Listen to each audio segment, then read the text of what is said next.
La liste des films que j'ai l'impression d'être la seule à avoir vu quand j'étais petite parce qu'à chaque fois que j'en parle à quelqu'un de mon entourage, personne connaît. Je vous jure mes reines, si vous connaissez un de ces films, vous êtes vraiment les grosses reines parce que ils sont trop bien ces films en vrai. Déjà on commence avec Thimpleback, ce film là, il faut voir comment je l'ai poncé quand j'étais petite. C'est littéralement les débuts d'une des actrices les plus influentes en France, Adèle Exarchopoulos, et ce film il est trop bien. En gros c'est un petit village paumé où il y a plein d'enfants qui font que des bêtises avec leurs parents et genre c'est hyper loufoque, ils sont tous habillés de manière un peu bizarre, ils ont tous des prénoms un peu bizarres et du coup les parents un jour ils en ont marre et ils font une fugue du village, genre ils se barrent du village et du coup les enfants ils font ce qu'ils veulent et il y a des clans qui se forment, il y a la guerre des clans, enfin vraiment le film il est trop bien et personne connaît autour de moi. Ensuite on a les chroniques de Spiderwick, ce film là aussi faut voir comment je l'ai saigné, il était trop bien. En gros c'est l'histoire d'une famille, il y a une grande sœur, deux frères jumeaux et la maman qui arrivent dans un grand manoir, en fait c'est le manoir de famille et en fait l'un des deux jumeaux trouve un grimoire où à l'intérieur il y a tous les secrets un peu de la nature, genre les fées, les ogres, les gobelins et tout, et en fait il se rend compte que dans le monde réel autour de la maison il y a plein de gobelins, plein de fées, plein de trucs et l'histoire elle tourne autour de ça, elle est vraiment trop bien parce qu'en plus il y a un gros méchant et tout, enfin vraiment le film il est trop chouette et personne connaît. Ensuite ça c'est vraiment un film très niche et c'est mes grands-parents qui me l'ont montré,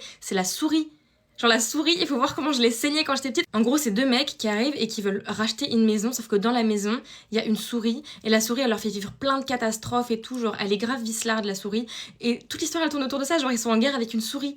Mais elle est trop bien, il est trop bien ce film, enfin pour une enfant, il était trop bien. Ensuite, on a Denis la Malice. Ça, je trouve ça trop bizarre que personne connaisse à mon âge parce que c'est un peu genre la tranche d'âge, je crois. Mais concrètement, c'est Denis qui fait plein de malice. Genre, c'est Denis la Malice. Et il fait des bêtises et tout. À un moment donné, il y a un kidnappeur et tout qui rôde dans les parages.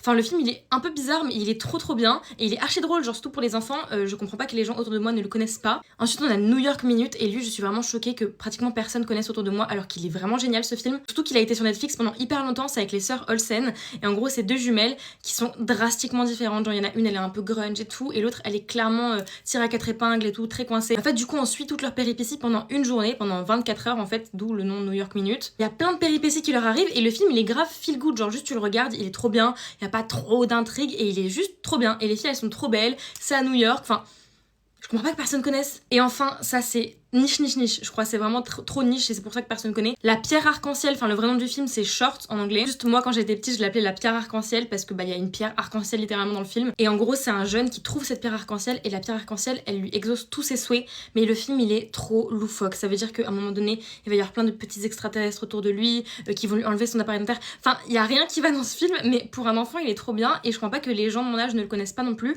parce qu'il était vraiment d'art, genre je l'ai vu un milliard de fois aussi.